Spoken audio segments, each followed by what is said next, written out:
یہ کہانی ایک عام انسان سے شروع ہوتی ہے۔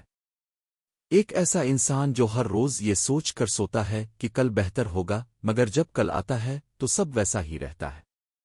الارم بجتا ہے، نیت بنتی ہے، مگر نظم و ضبط کہیں کھو جاتا ہے۔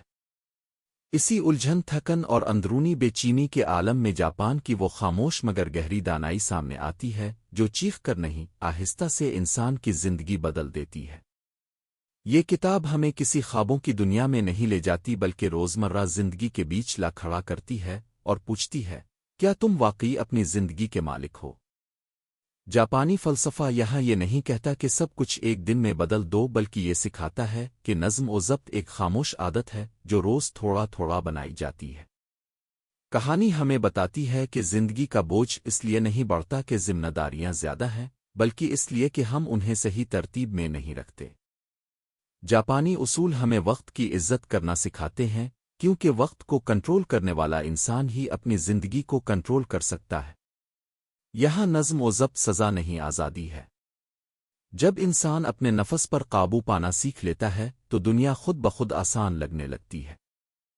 اس حصے میں ایک اندرونی مکالمہ چلتا ہے جہاں انسان اپنی پرانی عادتوں سے سوال کرتا ہے، اپنی سستی سے لڑتا ہے، اور آہستہ آہستہ یہ سمجھنے لگتا ہے کہ مستقل مزاجی کسی بڑی طاقت کا نام نہیں، بلکہ چھوٹے مگر سچے وعدوں کو نبھانے کا نام ہے۔ جاپانی سوچ یہ بھی سکھاتی ہے کہ کام کامل ہونے کے لیے نہیں، خلوص سے ہونا چاہیے۔ یہی احساس انسان کے اندر ایک نیا سکون پیدا کرتا ہے، ایک ایسی خاموش طاقت جو شور کے بغیر زندگی کو بدل دیتی ہے۔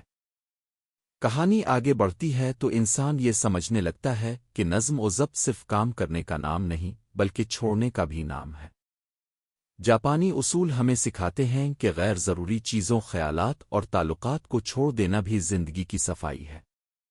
جیسے ایک جاپانی باغ میں ہر پتا سوچ سمجھ کر رکھا جاتا ہے، ویسے ہی زندگی میں بھی ہر چیز کی جگہ ہونی چاہیے۔ یہاں کتاب انسان کو اس کی اندرونی افراتفری دکھاتی ہے، وہ ذہنی شور جو ہمیں تھکا دیتا ہے۔ یہ حصہ جذباتی طور پر گہرا ہے کیونکہ قاری خود کو آئینے میں دیکھتا ہے۔ وہ لمحہ جب انسان یہ مان لیتا ہے کہ وہ خود اپنی بدنظمی کا ذمہ دار ہے، وہی لمحہ تبدیلی کی شروعات بن جاتا ہے۔ جاپانی فلسفہ شرمندہ نہیں کرتا بلکہ آہستگی سے رہنمائی کرتا ہے۔ یہ بتاتا ہے کہ ہر دن ایک نئی مشق ہے اور ہر غلطی سیکھنے کا موقع۔ یہاں نظم و ضبط کا مطلب سختی نہیں بلکہ نرمی کے ساتھ خود کو درست کرنا ہے۔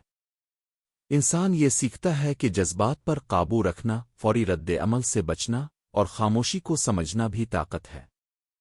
کہانی میں ایک خاص ٹھہراؤ آتا ہے جہاں قاری محسوس کرتا ہے کہ زندگی دوڑ نہیں، ایک متوازن سفر ہے۔